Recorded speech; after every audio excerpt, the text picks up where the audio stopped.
Good afternoon, everybody. My name is Ruth Johnson, and I'm the City Archaeologist with Dublin City Council.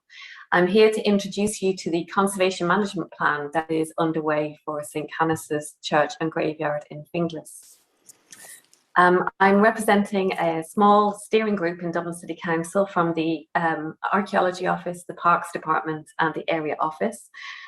We also have a project team led by John Tierney of Octra Archaeology and Fergal McNamara 7L Architects.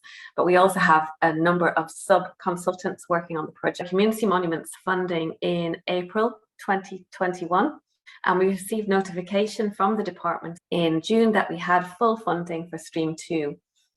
And the idea behind the plan is that we will build on work that we've carried out previously in 2011 when we carried out a laser survey of the High Cross, 2012 when we worked with Octra to undertake a community graveyards roadshow on the site, and subsequently in the archaeology section of Dublin City Council to prepare a conservation plan for the site. Prior to 2021, the most recent piece of work that we undertook at the graveyard was to carry out a condition survey of the High Cross, and this work was undertaken by Carrick Conservation, geologist George Sevastopoulou of Trinity College Dublin, and I'm very sad to say that George passed away on Friday, and we'd like to just take the opportunity to give our thoughts and best wishes to his family at this sad time.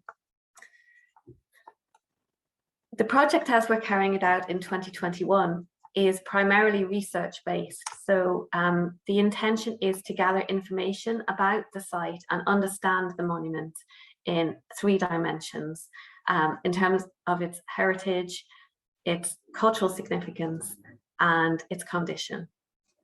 And hopefully then we'll be able to use this plan on which to base future funding applications for conservation works, targeted conservation works, for instance, to the church and to the mortuary memorials. The announcement of the funding from the department, we've had fantastic interest from local elected representatives and from the local community.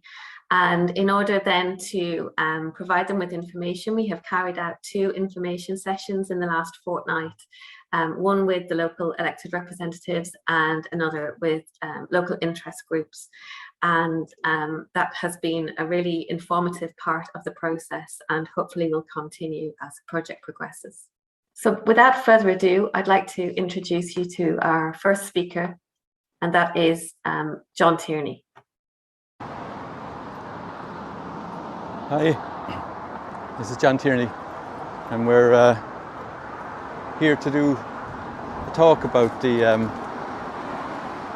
historic graveyard of St Canice's in Finglas. And as part of doing a conservation management plan, the first thing you've got to do is understand the place. And if you're going to understand Finglas, I think this is a good place to start on this pedestrian walkover bridge. This bridge is actually, even though it's modern and brutal, let's say, it's actually the old line. It follows a line potentially of one of the medieval roads. That's Church Street over there. Potentially that curving line is an early monastic, following an early monastic curving line as well, potentially an enclosure. And high ground over there, high ground over here, where the village is. And one hypothesis we have is that the early monastic site actually surrounded this whole area here, going up as far as the bridge up above. Finglas, we all around the country know Finglas because of the place name, the water on Finglas, the clear water, the stream of the clear water, and the Finglas stream is under us down here. It was culverted and covered by this bypass. Keep these places in mind as we go to understand the graveyard. Talking to the local community during the week, it's a village, it's a town. It has its own identity, and the identity is tied up with this place that we're here to study now. That's the ruined church, and there's the graveyard proper out beyond. I'm here now at one of the entrance gates for the graveyard, and I think it's an interesting vantage point. We're here on Church Street, that lovely curving sweep, that's telling us something. The ground is sloping down here. This was a wee glen, sides of the glen running up there. The bypass, dual carriageway, whatever you call it, is actually following the glen, and then the ground rises up over yonder as well. So we've two hypotheses about the enclosure, the ecclesiastical enclosure. One, it was very big, and potentially it was D-shaped, forming a D onto the stream down here on Finglas, or the Finglas stream was in the middle, and that the enclosure was well beyond us up here, cut in across by the Lee Meadows Park, the entrance there, and came across and surrounded everything we're looking at over there. That's the second hypothesis. The conservation management plan is about understanding the place. Understanding the place in this case, the graveyard, is about, to do that you have to understand the parish, the town, the village, and the streetscape. And most people who travel in and out of Dublin along this road, they'll know Finglas by that pedestrian walkway.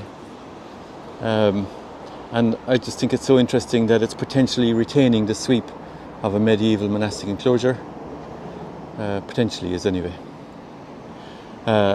So this is an important view for this part of the graveyard. If that is the sweep, the outer sweep of a medieval monastic enclosure, that means this graveyard is outside that sweep. So this graveyard is potentially a satellite within a larger monastic complex, perhaps. That's a possibility. And another important view then for what that wider monastic enclosure might be is down at the other end of the graveyard, so we'll head down there now. So this is the other gate, the main gate used nowadays here into St. Canice's graveyard, and it opens, it's reached here through Barrack Lane. The barracks was just to the right beyond us here, now gone. And one scenario is that this is the outer boundary then of this larger monastic enclosure. Again, it might just go as far as the stream, which is down there in the central aisle somewhere, or it might have continued over across to the other side, over to the Ballygall Road. And so that this is an important location. The other reason this is an important location is because the Nethercross is here, this high cross, which was dug up and re-erected here by the Reverend Walsh, and I think its location is very important. It stands here, and if we face out, where does it look? It looks straight across over there.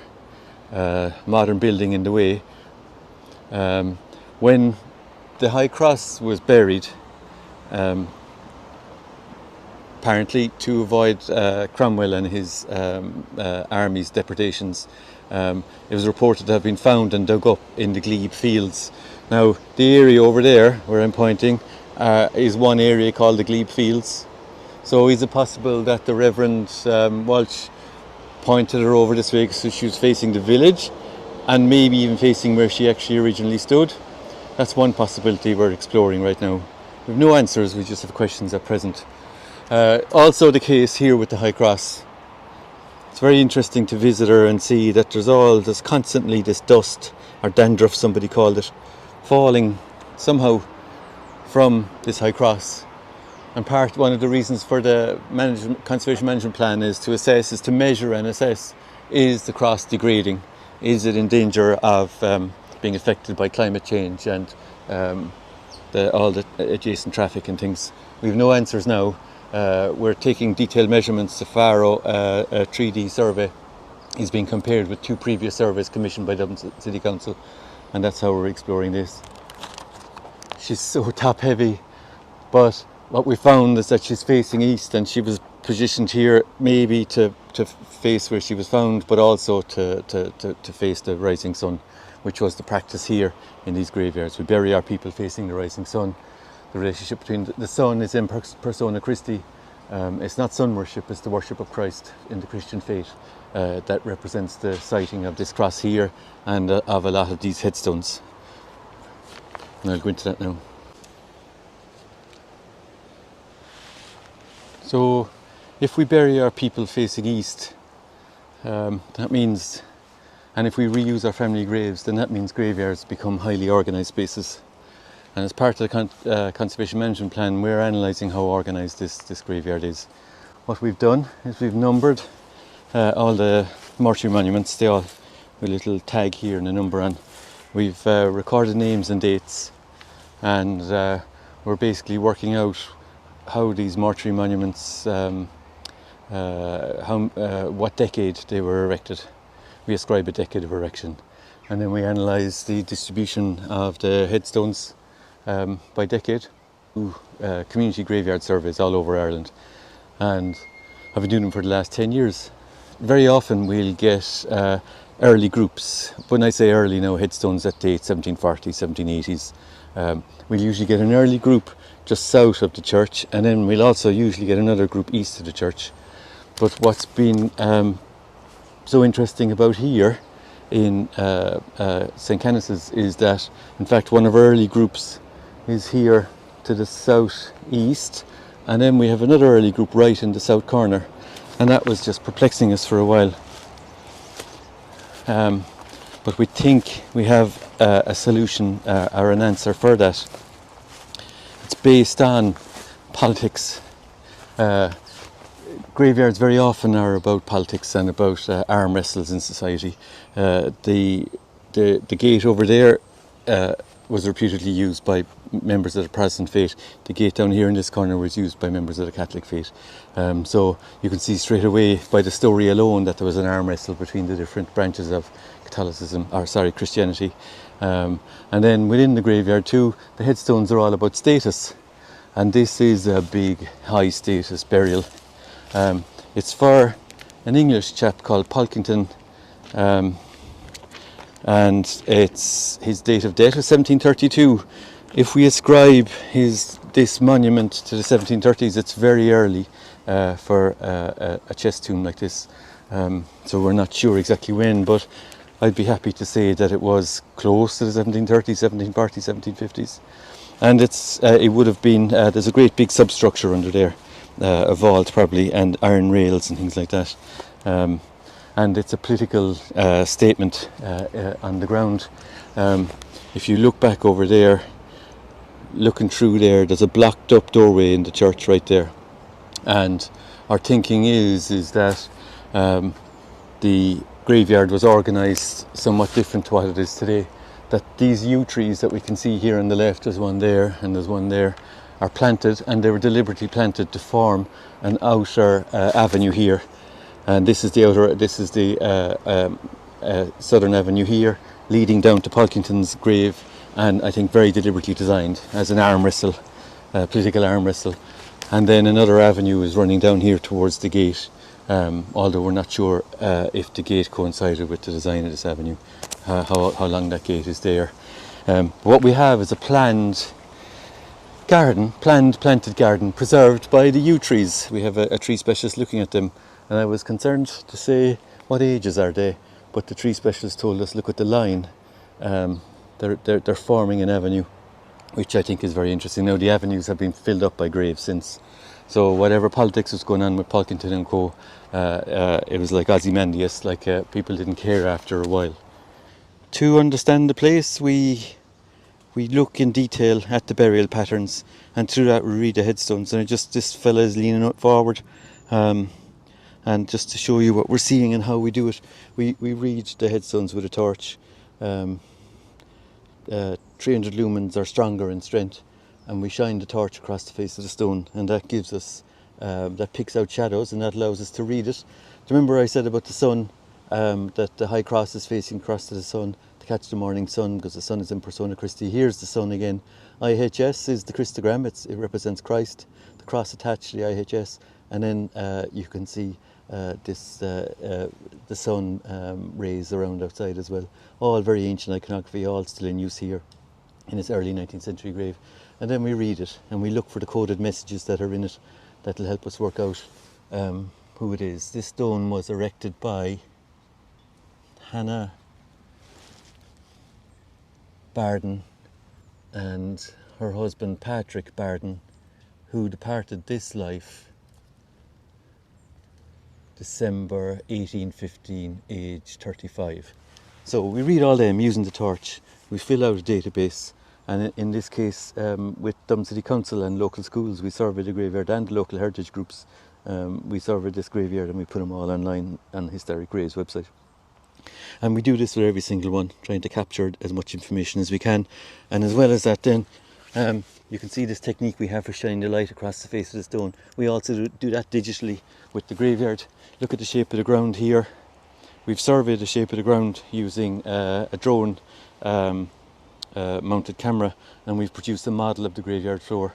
And you can see this grave here, it dips down, it has a gravestone.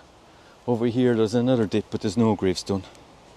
So we analyse the shape of the ground to find out where people are buried, and we also use the grave monuments to find out where people are buried. And using that technique, we're exploring the place, we're trying to understand it. You can see some of the grave monuments are leaning, we don't mind, tilting, we don't mind, but if they're burst apart and they need some TLC, then one of the aims of the project is to identify them, evaluate them and make recommendations for their care. Well, my name is Fergal McNamara. I'm from 7L Architects. I'm a conservation architect, and we're looking at the conservation issues, and I suppose issues around repair of, you know, the church, the memorials and the boundary wall, and of course the High Cross. So one of the main methodologies we use actually is the conservation of the mortuary memorials in the graveyard, which is quite a challenge because there'd be over 300 separate memorials. So we would have spent time going, following John around the graveyard, as it were. When he does his inventory, we follow along and review each mortuary monument in turn and assess its condition and decide what the methodology might be for its repair. And then we group those into, using a traffic light format, into kind of red, which is sort of complex or urgent repairs, yellow, which is sort of middle of the road, but also requiring repairs by specialist, and then green are repairs that might be just done as part of the maintenance strategy or even by volunteers. About half of the memorials needed some intervention, but only about 16 of them needed complex repairs, and then about 40 needed less complex repairs. So that can be kind of phased over time and also monitored as they go along. And then another aspect of it that we spent a lot of time looking at was the condition of the church. So it's a multi-phase church, dating from the medieval period. So you could see the different phases, and they're important to try and understand how, I suppose, the building is put together, where there's issues at the different interfaces between the phases, and also to give, I suppose, an understanding and a presentation to the community about a more nuanced understanding of the church and how it evolved over time, along with the graveyard.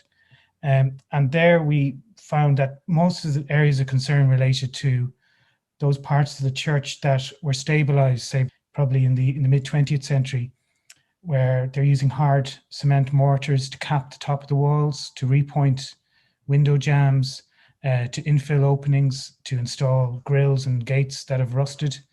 So our priorities appear to be just reversing some of that, those interventions, because overall the church is at rest, except for those areas where there's vegetation encroachment also. So our priority in 2022 would be to address the condition of the chancel, where we can see that hard cement mortars have started to cause decay to the window jambs, some of the lovely sandstone OG windows that have survived. A particular feature of Finglas Church is its wall plaster. A considerable amount has survived since it was made roofless in the mid 19th century, and appears to be, the degradation of the plaster appears to be accelerating, because the amount of plaster you find on the ground today suggests that it's falling off the walls now more than it has been up to now, in order to get to the state that it's in. Aspect of it, I suppose, we're addressing immediately would be the High Cross, and that's John would have taken you through the works there. But obviously, at this stage, I suppose all we can say is we can see that the High Cross retains a visual appearance that it had the late 19th century from the historic photographs.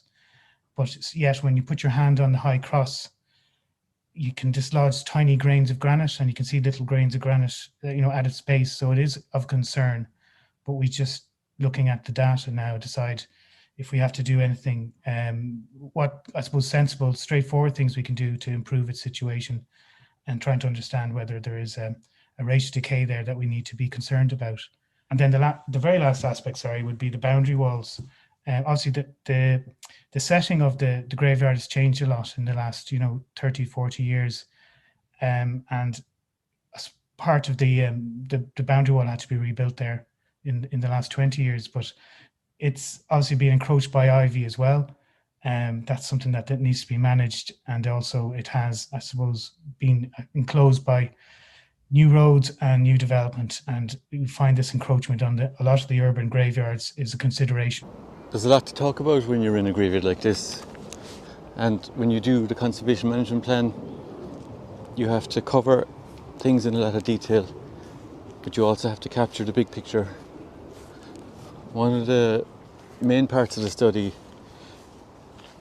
besides the burial patterns, dealing with the conservation challenges with the High Cross, there's also the conservation challenges with the ruined church, and a big part of what we're doing has been to record the church. So we record it using photogrammetry, which is a technique for taking multiple photographs and making a digital model. And we also have a team, an architect and an archaeologist who are specialists in recording the buildings, looking at the building, looking for traces of older elements and seeing can they work out how the church developed through time. And what they can see are things like this window here. You see this window, it's got the iron rails stuck in sometime in the last 30, 40 years. There's brick in the corner. This is a later expanded window, but then an earlier medieval window survives here and traces like that. So the team are looking at those kind of things as well. And when we're doing this, we live in maps, we live in historic documents. We have a historian who's looked at the historic documents, Dr. Paul McCotter. One of the things that strikes me looking at property maps is that this curving wall is very interesting. This curving wall is the closest one to Church Street. It could be a trace. There could be an ecclesiastical medieval enclosure over there, over towards the Church of Ireland and the ramparts behind them. And then maybe if this is a satellite church, this wee wall here might be maintaining some early original line that then ultimately was expanded outwards. So the side aisle here. Oh yeah, the other thing I was going to say is here, look at the granite. Why is there granite here in this gable? Is it potentially coming from an earlier church, an earlier monastic church, rather than this later medieval one? So there's loads going on. There's lots to consider. A lot of the story is under the ground. Here's that blocked up doorway that I was talking about. Here's the U Avenue leading down to Polkington's grave. And then here in the 20th century is where we bury our people, out into the body of the graveyard. So it's a team-based project. We're halfway through the project now. Paul Nessens is doing the drone survey. Dave Pollock is doing the building phasing along with Fergal McNamara, the conservation architect. And Dr. Paul McCotter is doing the historicals. And John Maneely, who's a geologist, is doing a measured survey for us of the High Cross, and he's comparing it with the earlier models. Thanks Simon Dowling, who made one of the earlier models, thanks to him for passing it on to us. So we're halfway through, we've another while to go, and it's a fascinating process. Trying to look after this place as best we can when there's resources being made available through the Community Monument Fund. The whole project is being organised and project managed by the city archaeologist Ruth Johnson, and her colleague Christina Todd are keeping the whole thing rolling along. For me, as a person who didn't know Finglas very well, it's been a fascinating project. It's been a chance to get to grips with the potentially early monastic landscape of Finglas, and there's a lot more to address here in this lovely place. I hope you've got some sense of what we're doing anyway as part of this Community Monument Fund Conservation Management Plan. We've consulted with the community and we'll continue to consult with the community. Thanks to the Lynch family for helping us over the last couple of months in the various ways that they have. Slán.